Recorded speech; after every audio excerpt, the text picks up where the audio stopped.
Morning students. आज हम लोग पढ़ेंगे सुपरपोजिशन प्रिंसिपल।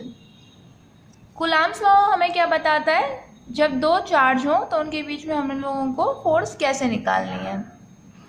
और सुपरपोजिशन प्रिंसिपल हमें बताएगा कि जब दो से ज़्यादा चार्ज हो तो हम फोर्स कैसे निकालेंगे। अब जरूरी थोड़ी ना कि हमेशा दो ही चार्ज होंगे और हमें दो चार्जेस के बीच में फोर्स बतानी है, उनमें से किसी भी चार्ज पे बतानी हो तो हम कूलम्ब्स लॉ लगा सकते हैं। लेकिन दो से ज़्यादा हुए तो हम लोग क्या करेंगे वो देखते हैं। जैसे ये मान लो पॉजिटिवली चार्ज्ड है, ये अगेन पॉजिटिवली चार्ज्ड है एंड अगेन ये पॉजिटिवली चार्ज्ड है। इस तरीके का कोई सिस्टम है और हमें इन लोगों पर फोर्स बतानी है कितनी होनी है। ये तीनों ही चार्ज कैसे है, पॉजिटिव। अब हमें बतानी है फोर्सेस। मान लेते हैं ये 1, ये 2, ये 3। हमसे पूछता है बताओ भाई सेकंड वाले चार्ज पर नेट फोर्स कितनी है, टोटल फोर्स कितनी होगी। तो हम कैसे निकालेंगे, यहाँ पर सुपरपोजिशन आएगा। अरे मैं बताऊंगा। सुपरपोजिशन रोल जो है यहाँ पर प्ले करेगा। यहाँ देखते हैं अब कैसे करना है। सबसे पहले जिस पर हमें फोर्स निकालनी है उसको पकड़ो। फिलहाल हमें किस पर निकालनी है, सेकंड पर। इसको देखो। अच्छा, फिर दूसरे चार्जेस को देखेंगे। मान लो पहले मैं इसको देख रही हूँ, थर्ड वाले को। ये पॉजिटिव, ये पॉजिटिव, क्या करेंगे, रिपेल। तो पहले ऐसे फोर्स रिप्रेजेंट कर लो। इसको मैं क्या लिख सकती हूँ, फोर्स ऑन 2 ड्यू टू 3। अब ये पॉजिटिव क्या करेंगे, repel.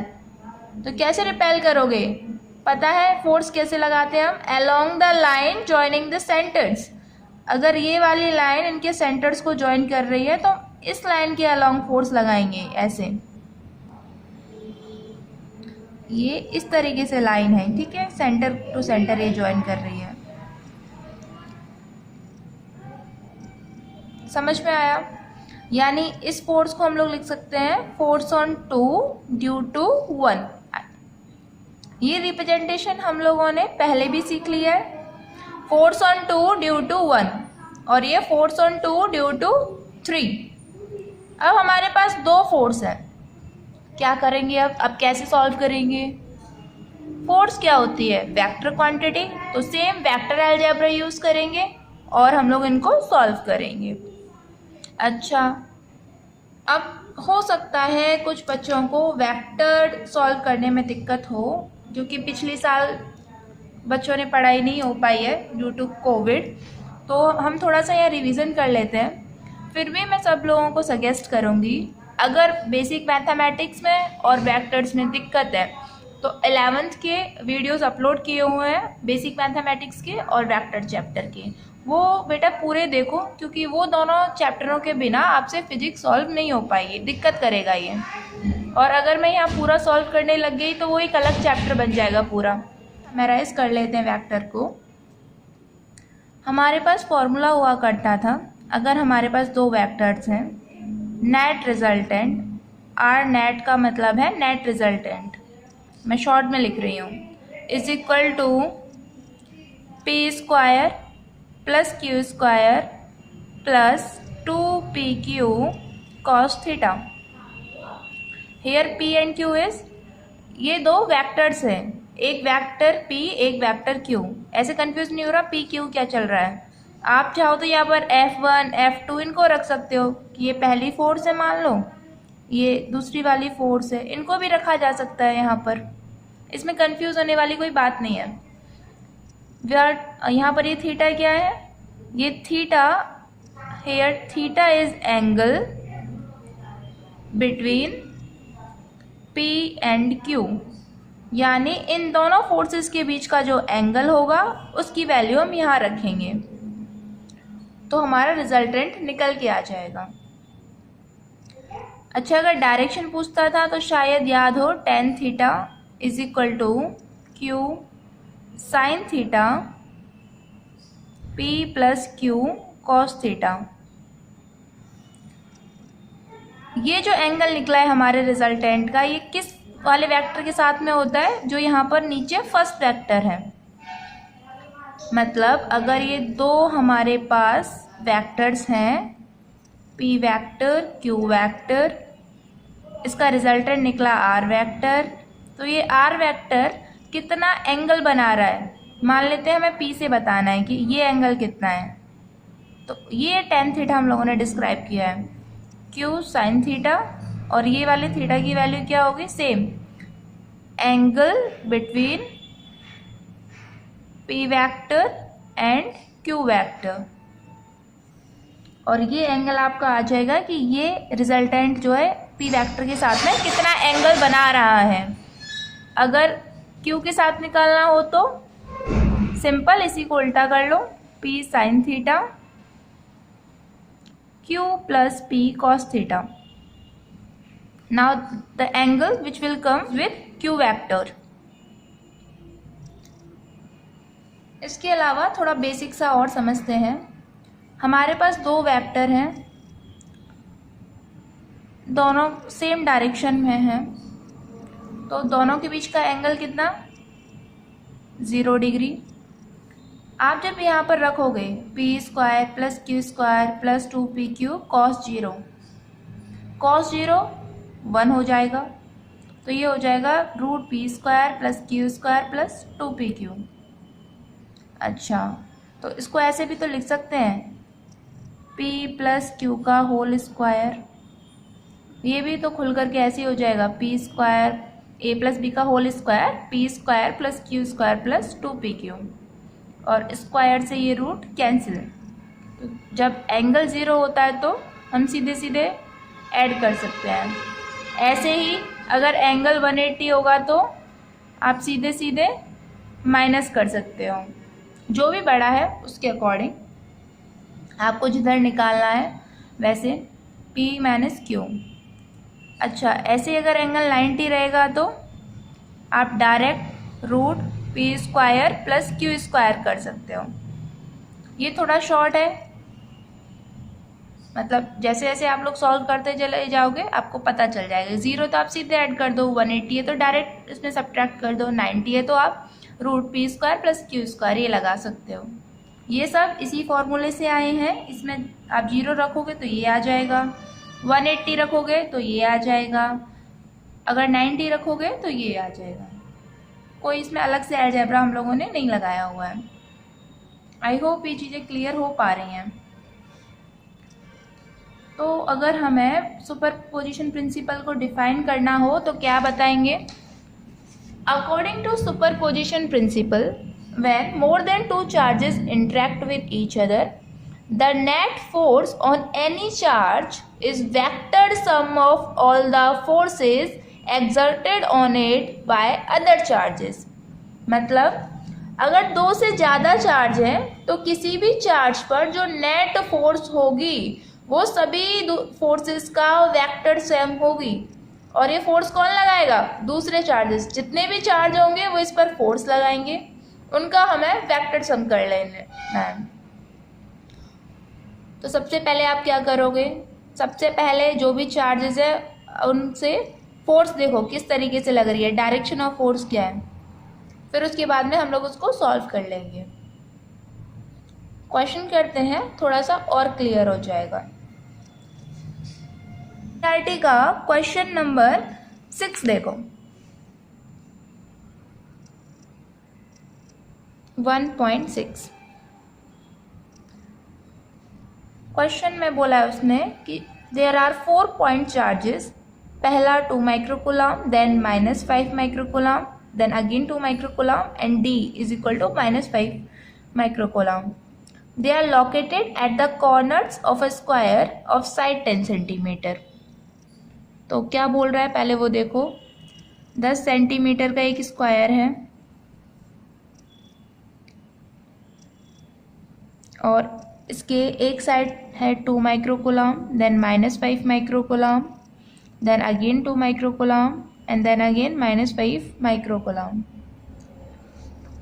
What is the force on a charge of a 1 microcoulomb placed at the center of a square? इसके सेंटर पर कोई चार्ज रखा हुआ है 1 माइक्रोकूलम, उस पर कितनी फोर्स लगेगी? ये क्वेश्चन है, हमें फोर्स बतानी है सेंटर वाले चार्ज पर। सबसे पहला काम क्या करोगे, किस पर बतानी है उसको देखो। अच्छा, ये देख लिया 1 माइक्रोकूलम। अब और चार्जों की वजह से क्या निकालेंगे, डायरेक्शन ऑफ फोर्स। ये रहा +2 प्लस प्लस रिपेल। रिपेल कैसे करना है, अलोंग द लाइन, ये स्ट्रेट लाइन जो ज्वाइन कर रही है इन दोनों को। नेक्स्ट -5 माइनस प्लस अट्रैक्ट इसी की तरफ। अच्छा, इसमें ऐसे कंफ्यूजन तो नहीं है, ऐसे रिपेल नहीं है, ये अट्रैक्ट है, इसकी तरफ है और इस वाले से ये दूर भाग रहा था। 2 microcoulomb plus plus repel again, minus plus attract करेगा, ये अपनी तरफ खींच रहा है, ये अपने से दूर भगा रहा है। तो हम लोग इनका जरा नाम रख दें, F1 F2 F3 F4। ये सबसे पहला काम हो गया, डायरेक्शन रिप्रेजेंट हो गई। अच्छा, एक चीज़ समझ पा रहे हो, देखें जरा आप कैसे सॉल्व करेंगे। देखो ये दोनों किस पर है, इनके बीच का एंगल कितना है फोर्सेस के बीच का, 180। तो इनको डायरेक्ट सब्ट्रैक्ट कर सकते हैं। सेम इन दोनों का कितना है, 180। इन दोनों फोर्सेस को डायरेक्ट सब्ट्रैक्ट कर सकते हैं। तो देखो जरा कैसे करना है, लिखेंगे सॉल्विंग। सबसे पहले मैं कर रही हूँ F1 vector and F2 vector. पहले जरा इनका मैग्नीट्यूड कैलकुलेट कर लें। F1 कितनी होगी, इन F1 ये फोर्स किसने लगाई है, 2 माइक्रोकूलम ने, तो इसका मैग्नीट्यूड कैलकुलेट करना पड़ेगा, K Q1 over R²। K की वैल्यू 9 × 10⁹। Q1 कौन, 2 माइक्रोकूलम। Q2 कौन, लग किस पर रही थी, 1 माइक्रोकूलम। दोनों के बीच का डिस्टेंस, अब ये दिक्कत कर रहेगा। देखो 10 सेंटीमीटर तो स्क्वायर की साइड है, मुझे इतना डिस्टेंस चाहिए, तो पहले क्या निकालना पड़ेगा, डायगनल। पहले डायगनल निकलेगी तब जा कर के अपना कुछ काम चलेगा। तो डायगनल निकालना आता है क्या, ये 10 सेंटीमीटर, ये 10 सेंटीमीटर, ये डायगनल है। पाइथागोरस थ्योरम सीधे सीधे कितनी आ जाएगी, 10√2 सेंटीमीटर। होप सो ये सारी चीज़ें आप लोगों को क्लियर होंगी। Hypotenuse square is equal to perpendicular square plus base का स्क्वायर। तो आपको पता है ये हाइपोटेनस निकालनी है, परपेंडिकुलर 10 का स्क्वायर 100, बेस का स्क्वायर 100, √200। अच्छा, √200 को 10√2 कैसे लिख दिया ये पता है, इसको 2 × 100 लिख सकती हूँ क्या। 100 का रूट कितना, 10, अंदर कौन बचेगा, √2, अंदर कौन बचेगा, √2, मतलब 100 का स्क्वायर 10, और तो ये बाहर निकल आएगा, ये √2 अंदर। सिंपल, या पेयर बना के कर लो, जो आपको कंफर्टेबल लगता है, जैसा सही लगता है वो कैसे भी कर सकता है। 10√2 सेंटीमीटर क्या है, ये डायगनल। तो डायगनल तो यहाँ से यहाँ तक की होती है, ये तो आधा डिस्टेंस है, इसका भी क्या कर देंगे, आधा। तो जो हमें डिस्टेंस चाहिए वो कितना है, 5√2। और ध्यान रखने वाली बात क्या है, सेंटीमीटर में तो किस में, मीटर में, इसका भी क्या कर देंगे, स्क्वायर। तो ये फोर्स आ जाएगी F1, और उतनी ही फोर्स जरा F2 निकालो, K Q1 Q2 R², K 9 × 10⁹। Q1 ये भी 2 माइक्रोकूलम है, 2 × 10⁻⁻6, ये 1 × 10⁻⁻6। अच्छा, ये वाला डिस्टेंस वो भी तो सेम रहेगा, डायगनल का आधा, 5√2 × 10⁻⁻2 का स्क्वायर। तो देख पा रहे हो F1 F2 बराबर है, F1 is equal to F2। Same अब जरा F3 कैलकुलेट करेंगे ऐसे ही, K Q1 Q2, F3 कौन लगा रहा है, ये वाला -5 अपनी तरफ खींच रहा है। 5 × 10 की पावर 6 इंटू 1 × 10 की पावर -6, R का स्क्वायर, R सेम डायगोनल का आधा। और ऐसे अगर F4 कैलकुलेट करेंगे, क्योंकि ये भी 5 और 1 के बीच में है, डिस्टेंस भी सेम है, तो F3 इज इक्वल टू क्या आने वाली है, F4। अब जरा सॉल्व करें। Now F1 vector plus F2 vector अगर आप करोगे, एंगल कितना है 180, तो कैंसिल हो जाएंगे F1 माइनस F2, और F1 F2 दोनों क्या थे, बराबर, सो कितना आ जाएगा, 0। ऐसे ही F3 vector plus F4 vector अगर करो तो दोनों बराबर है, एंगल 180 है दोनों के बीच में, तो ये भी माइनस होने वाले हैं, क्या आने वाला है, 0। तो पूरा वेक्टर सम करने के बाद में नेट रिजल्टेंट कितना आने वाला है, 0। So net force on 1 microcoulomb is 0। मैं थोड़ा सा दोबारा ये बता देती हूँ क्वेश्चन। तो चलो दोबारा से हम लोग इसको देख लेते हैं ज़रा। सबसे पहले क्या करना है, जिस पर हमें फोर्स निकालनी है उसको पकड़ो और बाकी जितने भी चार्ज है उनकी वजह से फोर्स की डायरेक्शन निकालो। अगर दोनों ये चार्ज पॉजिटिव है तो रिपेल करेगा, अगर एक पॉजिटिव है ये वाला, एक ये हम लोगों का नेगेटिव था, तो ये अट्रैक्ट करेगा। सभी चार्जेस की वजह से फोर्स हो गई इस पर। उसके बाद में इनको सॉल्व करना स्टार्ट करेंगे। इस पर्टिकुलर क्वेश्चन में क्या था, ऐसा हो रहा था कि दो फोर्सेस के बीच में एंगल 180 आ रहा था, तो मैंने सोचा इनको ऐसे सब्ट्रैक्ट कर देती हूँ। इनका मैग्नीट्यूड निकाला पहले कूलम्ब्स लॉ से, क्योंकि दो चार्जेस के बीच का, तो हम कूलम्ब्स लॉ से वैल्यू निकाल देंगे। मैग्नीट्यूड निकालने के बाद में कैंसिल कर दिए 180, क्योंकि दोनों सेम थे तो ये आंसर 0 हो गया। ऐसे अगेन F2 F1 जो हम लोगों ने सॉल्व किया, ये दोनों इक्वल आ रहे थे और एंगल भी 180 था, तो ये भी 0 हो गया। मेरे ख्याल से ये क्वेश्चन क्लियर है। नेक्स्ट क्वेश्चन देखते हैं। नेक्स्ट क्वेश्चन है हम लोग का NCERT का एग्जाम्पल नंबर 1.6। खोलो अपनी अपनी बुक्स में, एग्जाम्पल 1.6 कह रहा है। क्वेश्चन नंबर 1.7 देखो, एग्जाम्पल है ये NCERT में, पेज नंबर 17 पर। हो सकता है पेज नंबर तुम लोगों की बुक में अलग हो, तो एग्जाम्पल 1.7 निकालो। देखो क्वेश्चन पढ़ो जरा। उसमें बोल रहा है, consider 3 charges Q, Q and -Q placed at the vertices of an equilateral triangle। 3 charge रख रखे हैं उसने, Q, Q, -Q। अच्छा, ये फिगर दे रखा है, कंफ्यूज होने की ज़रूरत नहीं है कि इसी को क्यों यहाँ रख रहे हैं, हम तो यहाँ माइनस रखेंगे, उसने दे रखा है फिगर। और ट्रायंगल कैसा है, इक्विलेटरल ट्रायंगल है। हमें बताना है what is the force on each charge. इस वाले चार्ज पर कितनी है फोर्स, इस वाले पर कितनी है, इस वाले पर, हर एक चार्ज पर नेट फोर्स कितनी है। ओके, इक्विलेटरल ट्रायंगल है तो साइड हमारी तीनों बराबर और एंगल 60 डिग्री। साइड फिलहाल हमें नहीं दे रखी है तो हम लोग L मान लेते हैं।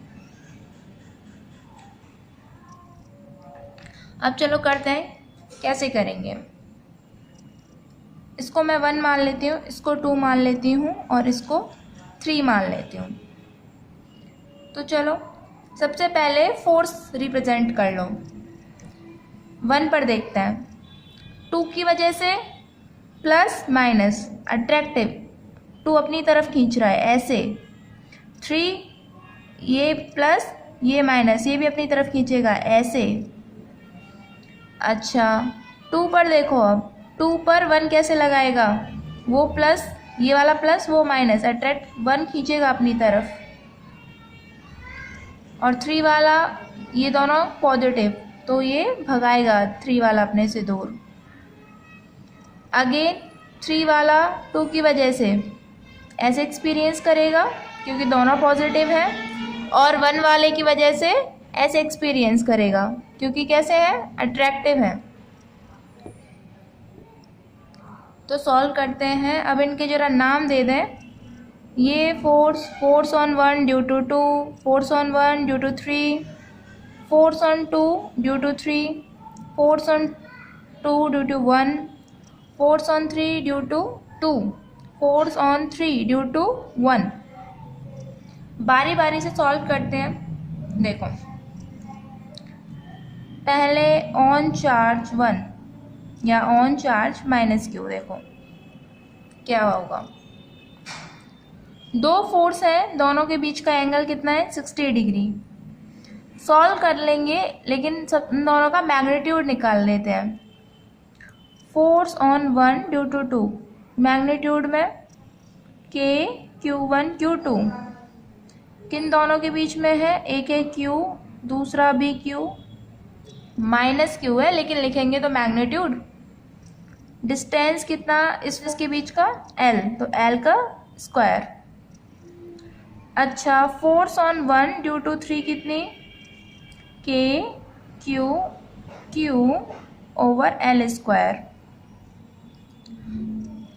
देखी जाए तो ये दोनों ही फोर्स बराबर आ रही हैं, तो मैं लिख सकती हूँ force on 1 due to 2 equal to force on 1 due to 3, इसको मैं F मान लेती हूँ, जिसका मैग्नीट्यूड कितना है, k q square over l square. अब इसको सॉल्व कैसे करेंगे, लगाओ अब vector algebra. F net is equal to F 1 due to 2 square plus force on 1 due to 3 का स्क्वायर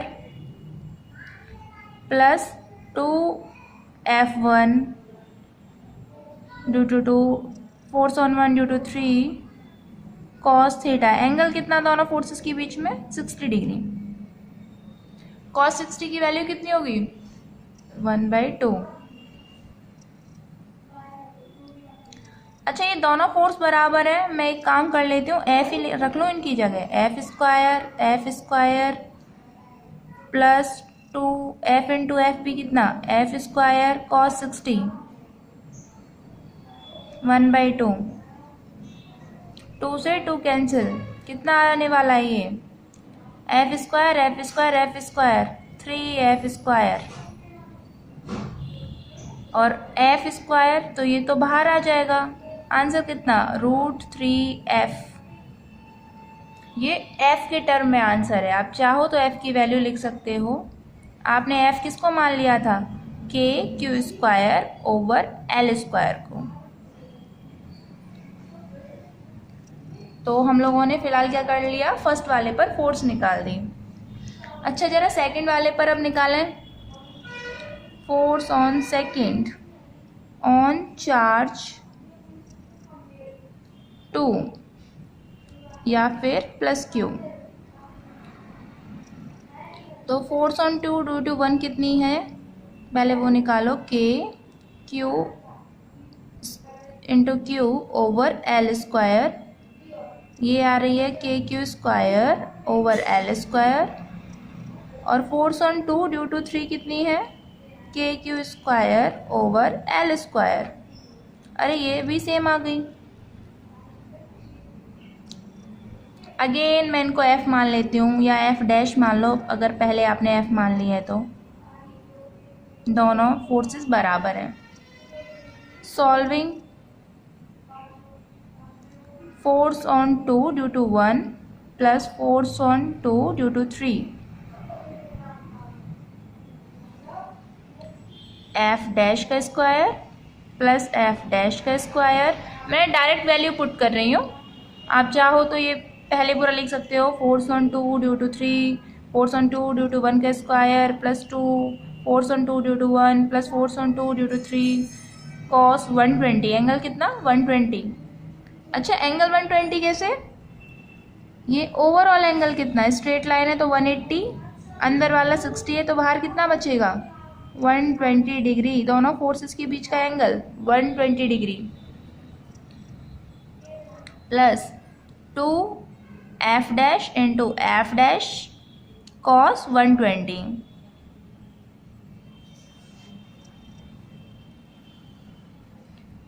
एफ स्क्वायर, लेकिन हम इनको प्लस करेंगे तो कितना F dash square plus F dash square, 2f dash square plus 2f dash square cos 120 की value -1/2। अब मुझे वैल्यू कैसे आती हैं ये मैं आप लोगों को बताऊंगी अभी।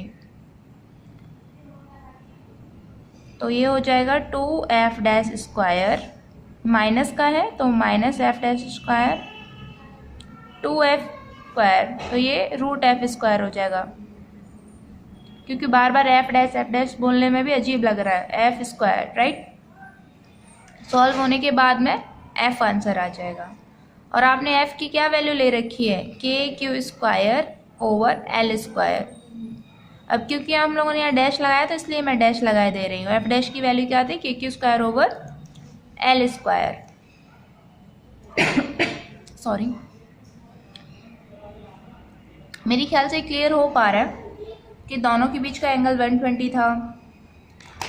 हम लोगों ने वैल्यू मैग्नीट्यूड निकाले, पुट की फॉर्मूले में cos 120 की वैल्यू निकाल दी। सेम आप 3 पे निकालोगे, सेम फोर्सेस निकलेंगी, एंगल भी 120 है, सेम आंसर आएगा।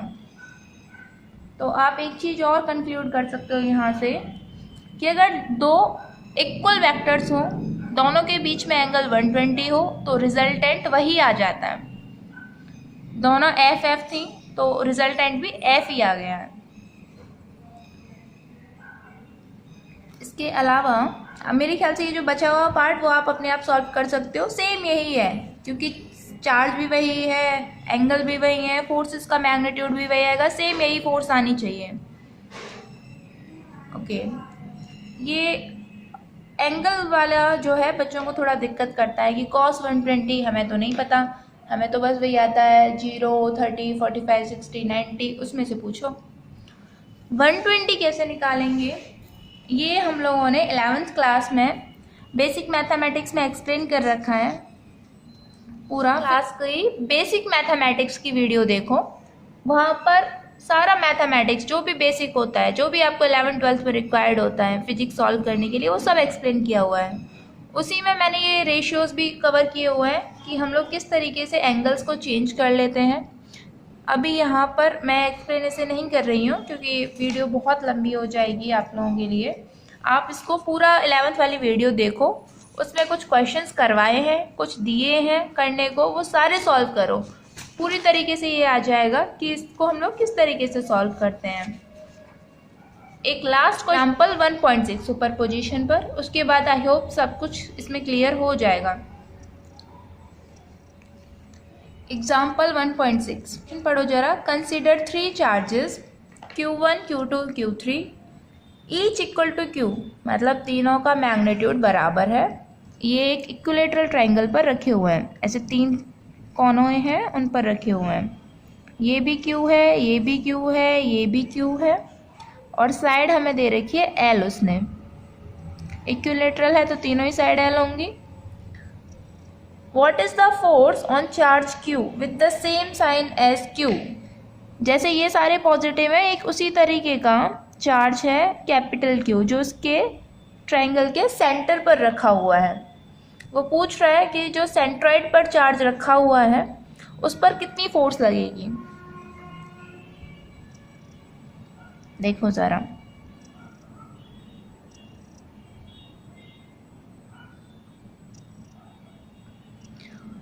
ये मैंने पहले चार्ज को जोड़ दिया। अब जरा फोर्स सबसे पहले निकालना मुझे बीच वाले पर है, ये पॉजिटिव ये पॉजिटिव, तो इसी लाइन के ऐसे स्ट्रेट लाइन, ये पॉजिटिव ऐसे स्ट्रेट लाइन, ये पॉजिटिव स्ट्रेट लाइन। अब तीनों ही स्ट्रेट लाइन है हमारी, हम लोगों ने कर ली। अब इन तीनों फोर्सेस को सॉल्व कैसे करेंगे वो देखो। मैं जरा इनका नाम रख लूँ, 1 2 3 4। तो फोर्थ वाले पर ये वाली फोर्स किसकी वजह से है, फोर्स ऑन 4 ड्यू टू 3। ये वाली फोर्स ऑन 4 ड्यू टू 1। और ये वाली फोर्स ऑन 4 ड्यू टू 2। अब देखते हैं ज़रा कैसे सॉल्व करेंगे। क्योंकि तीनों ही चार्ज जो हैं बराबर हैं, तो इनका मैग्नीट्यूड अगर मैं कैलकुलेट करूँगी तो तीनों फोर्स बराबर आएंगी। समझ में आया कैसे? कैलकुलेट करके देखो। फोर्स ऑन 4 ड्यू टू 3 कितनी, के क्यू क्यू। अब डिस्टेंस का ड्रामा, 4 ये रहा, 3 ये रहा। ये वाला डिस्टेंस कहाँ से निकालूं मैं, ये चाहिए मुझे। अब इस डिस्टेंस को कैसे निकालेंगे वो समझो। जरा यहाँ पर मैं ये डिस्टेंस निकालती हूँ। अच्छा, इक्विलेटरल ट्राइंगल है तो ये पूरा एंगल कितना, 60 डिग्री। ये भी कितना, 60। ये भी कितना, 60। ओके, ये पूरी साइड L है तो जस्ट इसका आधा, यहाँ से यहाँ तक कितनी हो जाएगी, L/2। मुझे चाहिए ये, इसको कैसे निकालेंगे देखते हैं ज़रा। ये है हम लोगों का इस तरीके से।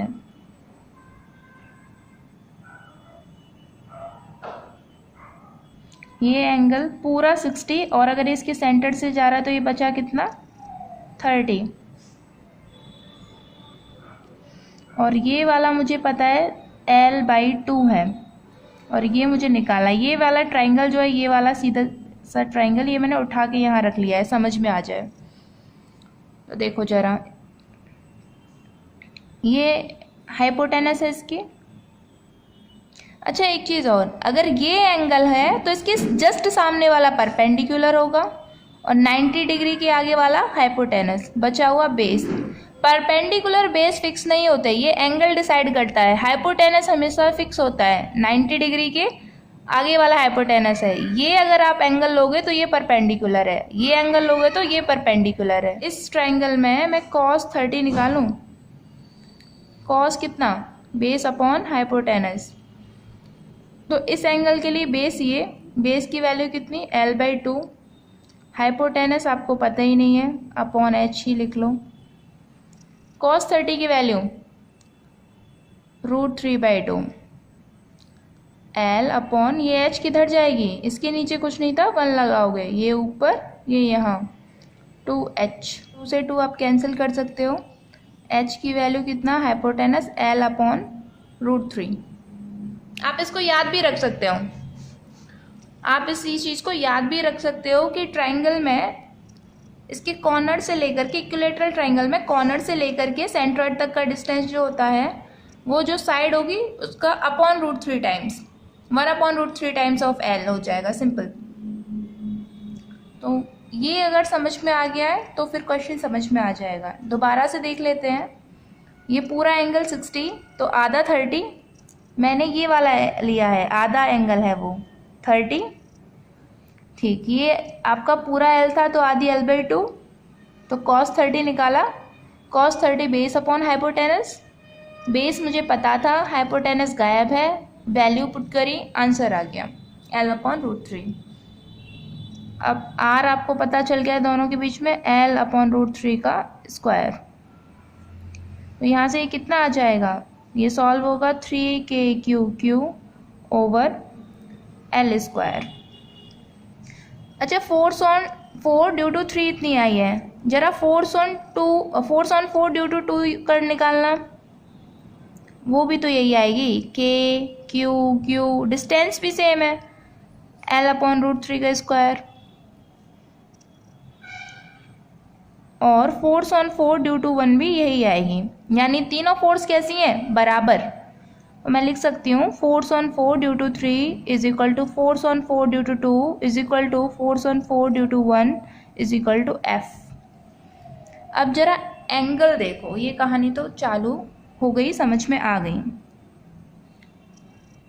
इन दोनों के बीच का एंगल कितना, अच्छा ये पूरा 60 तो ये 30, ये 30, ये 90, राइट। 90 प्लस 30 कितना, 120। इस अंदर वाले ट्राइंगल में ऐसे देख रहे हैं, तो ये कितना बचेगा, 60। ओके, ये 60। सेम इस वाले ट्राइंगल में ये भी कितना, 60।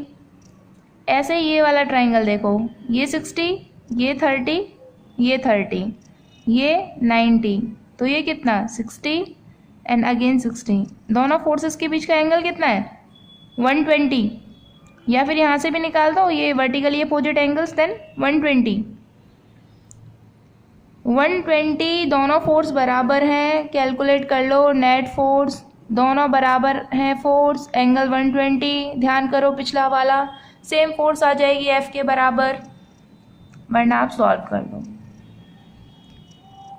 फोर्स एफ है दोनों, F square 2F1 F2 cos 120, नहीं हम तो सॉल्व करेंगे। cos 120 की वैल्यू -1/2, तो कितना आ रहा है, एफ के बराबर ही। अच्छा ये समझो, एक फोर्स ऐसे एंगल 120, तो रिजल्टेंट एग्जैक्ट बीच में आएगा क्योंकि दोनों बराबर हैं, तो ये रिजल्टेंट यहाँ आएगा, और इन दोनों का रिजल्टेंट ये, और ये दोनों कितना, 180। फोर्स तो ये भी एफ है, रिजल्टेंट भी एफ आया है, तो नेट फोर्स कितनी हो जाएगी, ऑन सॉल्विंग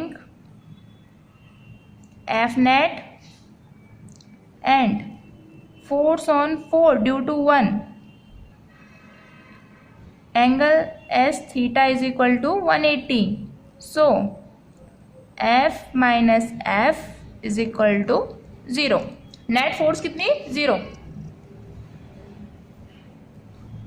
ये समझ आया क्या। पहले हम लोगों ने ये सेंट्रॉइड तक का डिस्टेंस निकाला है वर्टेक्स से, वैल्यू पुट करी और आंसर निकल आया। पहले दोनों फोर्सेस को सॉल्व किया तो हमारी एफ आ गया जो कि 180 डिग्री पर था नेक्स्ट फोर्स से, फिर उन दोनों को सॉल्व किया, देन 0। आई होप ये सारा क्लियर है, ये अच्छे से क्लियर हो जाएगा। वैसे ये रेक्टेंगल बन गया, चलो स्क्वायर बनाना है हमें। रेक्टेंगल से वैसे दिक्कत तो नहीं होगी, पर फिर देखो हर केस में नहीं होगा एक्चुअली ऐसा। स्क्वायर देखो, रेगुलर पॉलीगॉन लेना है हमें जिसकी हर एक साइड बराबर हो।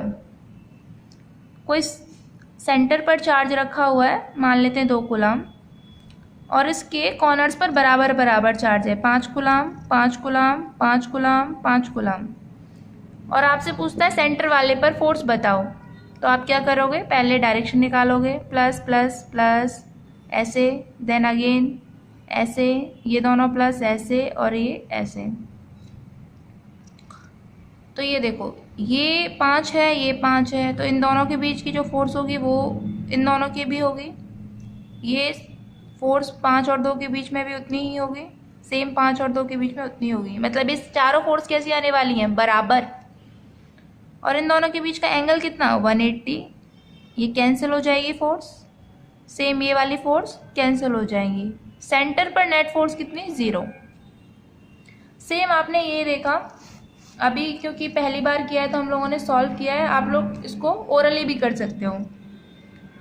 इन तीनों फोर्सेस के बीच में भाई ये तीनों फोर्स बराबर हैं, ठीक है।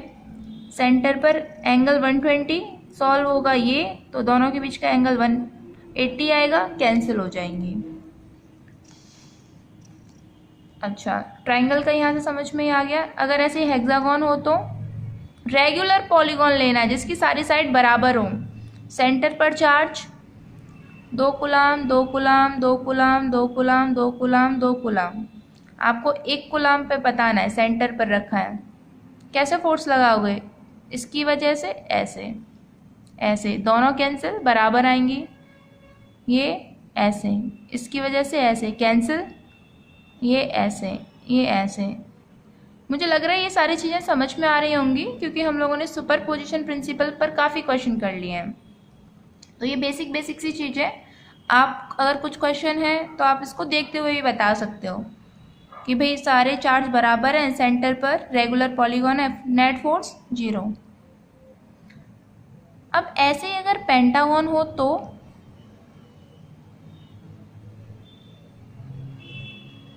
और उसकी पांचों साइड बराबर है, ऐसे मान के चलना। ये देखने में थोड़ा लग रहा है कि छोटी बड़ी है, पर मैं मान के चल रही हूँ, एज्यूम कर लो, जैसे मैथ में लेट्स एक्स, यहाँ पर भी ऐसे मान लो कि ये पांचों साइड बराबर है। आपके सेंटर पर चार्ज रखा हुआ है, तो अगेन अगर सारे चार्जेस आइडेंटिकल हैं तो नेट फोर्स 0 आएगी। ये सुनने में थोड़ा अटपटा लगता है क्योंकि फिगर में हल्का सा क्लियर नहीं हो पाता है कि भाई ये कैंसिल, तो भाई ये ऐसे करेंगे, ये बच रही है, ऐसा नहीं है। जब आप सॉल्व करोगे तो ये एग्जैक्ट एंगल इनके बीच में आएंगे और वो जब वेक्टर सम करेंगे तो वो पूरा कैंसिल हो जाएंगे। जैसे ट्राइंगल वाले केस में है ना, ऐसे देखने पर नहीं लग रहा है कि हाँ, लेकिन दो को सॉल्व किया तो आ पा रहा है, ऐसे यहाँ पर भी होगा। पेंटागन में भी ये पूरा सॉल्व हो जाता है। तो इस सभी चीज़ से आप कंक्लूड कर सकते हो कि if there is a regular polygon means a polygon having equal sides. If there is a regular polygon and equal amount of charge is placed at each vertex or each corner, then force experienced by the charge placed at its center will always be 0. इसको आप trick की तरह इस्तेमाल कर सकते हो। एक trick आपके पास में आ गई, MCQ में ऐसे आ जाते क्वेश्चन, बताओ सभी चार्ज बराबर है, बताओ सेंटर पर कितनी है। सॉल्व करने की ज़रूरत ही नहीं है, देखते ही आप 0 को टिक कर सकते हो, सिंपल। ये सारी ट्रिक्स वगैरह मैं नोट्स में मेंशन कर, फिलहाल हम लोगों ने सुपरपोजिशन प्रिंसिपल भी ख़त्म कर लिया है। तो thank you students, and share this video with each of your friends, seniors, juniors, and tell them about this channel so they can also study. Thank you.